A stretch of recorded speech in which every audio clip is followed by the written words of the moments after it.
Vamos a dar comienzo a la unidad número 3, titulada Ética Profesional.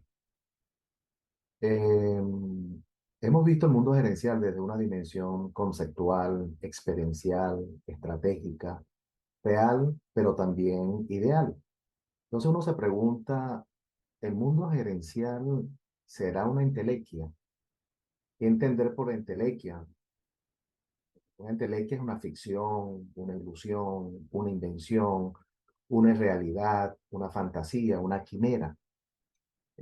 Cuando uno se hace ese tipo de pregunta o de interrogante de una forma muy introspectiva, eh, uno saca ciertas conclusiones. ¿Hasta dónde el hombre quiere que su mundo sea una entelequia? Somos nosotros los que realmente estamos en la capacidad de revertir esa supuesta entelequia, de que lo que estemos visualizando como ficción sea una realidad, lo que sea una ilusión sea una realidad. Entonces, somos nosotros los que de alguna manera tenemos el control en esa toma de decisiones. ¿Cómo vemos ese discurso de los valores? Me permito de alguna manera compartir con ustedes mi visión en relación con los valores del individuo que se trasladan a la organización humana entendida como un espacio estratégico para lograr los grandes propósitos de un colectivo, se manifiestan desde la sensibilidad, corazón de toda ejecutoria gerencial y subordinada, de la conciencia, estado de internalización de eventos cotidianos con su respectivo proceso de maduración, el compromiso, que no es otra cosa que la visión de ir más allá de la misión organizacional, y la autenticidad, el dominio de la filosofía individual y social ante un contexto que requiere pertenencia y empatía con lo disfuncional, es decir, con lo que no está bien, entre otros elementos a considerar. La ética profesional, de alguna manera, deviene de una convicción personal. Somos nosotros, es nuestro ethos.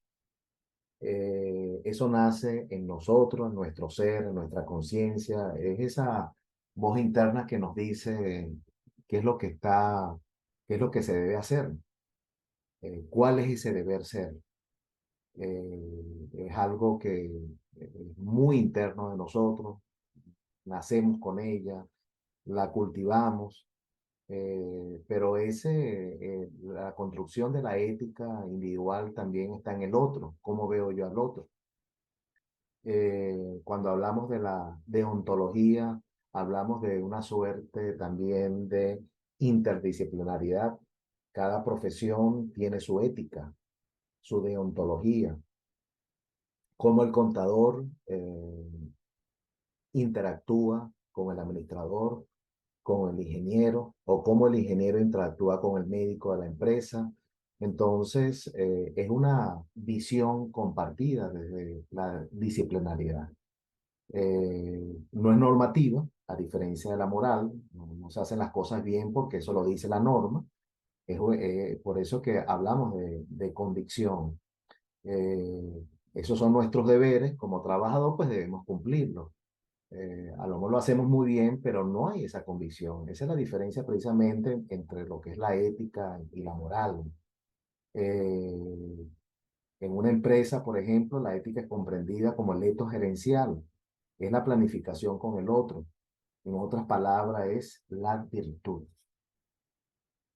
Nos permitimos formular algunas interrogantes que tienen que ver con la ética organizacional. Interrogantes que cada uno de nosotros debería estar respondiendo desde lo más profundo de su ser. ¿Cómo la organización comunica su propósito existencial? ¿Cómo se materializa su visión y misión organizacional? ¿Cómo se desarrolla la comunicación con otros entornos organizacionales, por supuesto, y con niveles gerenciales internos? ¿Cómo se desarrolla la cultura y clima organizacional ante la sociedad? Los valores organizacionales declarados son reflejo de la consonancia cognitiva de pensamiento y acción. Cómo se asume la noción de libertad, entre otros sublimes valores organizacionales. Entonces, vale la pena detenerse en esto porque vamos a hablar más adelante, eh, dentro de un breve tiempo, lo que es la competitividad. ¿Cómo me comunico yo con ese entorno para ser competitivo? Es decir, tengo la ética de asumir la verdad, del criterio sano de la competencia. Lo que pensamos y lo que hemos de alguna manera formulado en nuestra misión es lo que realmente ocurre en la acción, en el desempeño. Entonces, ¿cómo entender la competitividad? Y cómo de alguna manera interpretar la competitividad bajo el prisma de la ética.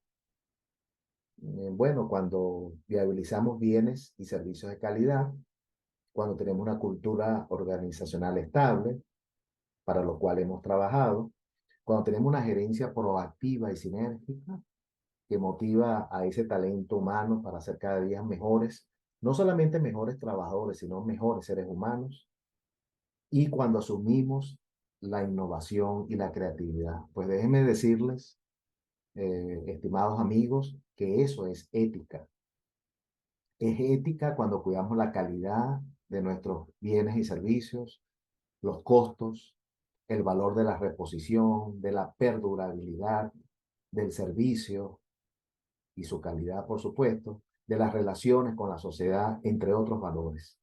Esos son atributos definitivamente de la competitividad.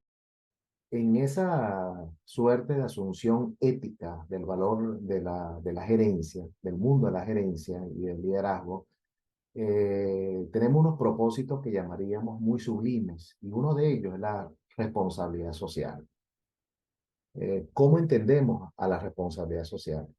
Bueno, toda preocupación por la sociedad en general, por los miembros que la constituyen en lo particular, por su entorno ecológico y de productividad asertiva, en aras de mejorar la calidad de vida de los ciudadanos, es conocida como responsabilidad social, cuya expresión axiológica parte de la ética gerencial de brindar las respuestas organizacionales más coherentes y auténticas a sus escenarios naturales de acción y desempeño. Ahí, por cierto, en el aula virtual, en la tercera unidad, un video que tiene que ver con la responsabilidad social no asumida por una empresa muy conocida en el mundo, y será muy interesante compartir las percepciones sobre este video con mis pares. Hoy en día estamos hablando mucho de responsabilidad social y a veces la asumimos como una suerte de noción política, ideológica. Pues no, todos tenemos como seres sociales que somos una responsabilidad con la sociedad que nos arropa. Y por supuesto la empresa, la institución, la organización humana en general se debe a ello. Eh, ¿Cómo entender entonces el fenómeno de la gerencia con todos sus matices? Eh, ¿Cómo de alguna manera, eh, si tenemos una visión muy positivista de la realidad, cómo operacionalizar esa realidad? ¿Cómo hacer posible nuestros ideales, nuestros delirios, en el mejor sentido de la palabra, de grandeza que podamos ostentar? Eh, ¿Cómo vemos a la gerencia finalmente? Por eso es que en nuestro andar académico y profesional la hemos visto siempre como una expresión equilibrada de la razón y de las emociones humanas. A veces o somos muy fríos o a veces somos muy sentimentales. Mientras no haya ese equilibrio entre la razón y las emociones, entre mi derecha y mi izquierda, entre mis hemisferios cerebrales, inclusive, tanto derecho como izquierdo, obviamente no estaremos dando los mejores pasos para construir esa excelencia organizacional la cual anhelamos todos. Por cierto, hablando de la excelencia organizacional, Nos hemos permitido presentarle una suerte de esbozo de los elementos que debería tener ese plan de excelencia que queremos diseñar o construir. Sencillamente los voy a enunciar. Debemos asumir como organización una claridad filosófica, conceptual y ética, una voluntad para el cambio, una amplitud gerencial, un liderazgo facultativo, de lo cual ya hemos hablado, niveles de comunicación estables, una asunción de fortalezas y debilidades, una toma de decisiones fluida, un conocimiento profundo del entorno social, la asunción ética definitiva de la responsabilidad social y un conocimiento amplio del mercado ocupacional y de la productividad. El valor de la trascendencia más allá de la razón instrumental. Aquí, más que hablar de inteligencia, estamos hablando ya de sabiduría. De allí que hayan emergido y formulado una teoría de inteligencias múltiples. Somos muy inteligentes para unas cosas, pero no somos tanto para otras. Y de allí que ese gerente, ese verdadero líder, asuman esas nociones básicas de inteligencia, pero también orientadas hacia lo que es la sabiduría de la experiencia. Lo que no ha dado resultado en 10 años no puede seguir dando resultados supuestamente ya en los 15 20 años de la empresa. Lo que no sirve, no sirve. Lo que pueda servir, tenemos que conciliar en esa construcción.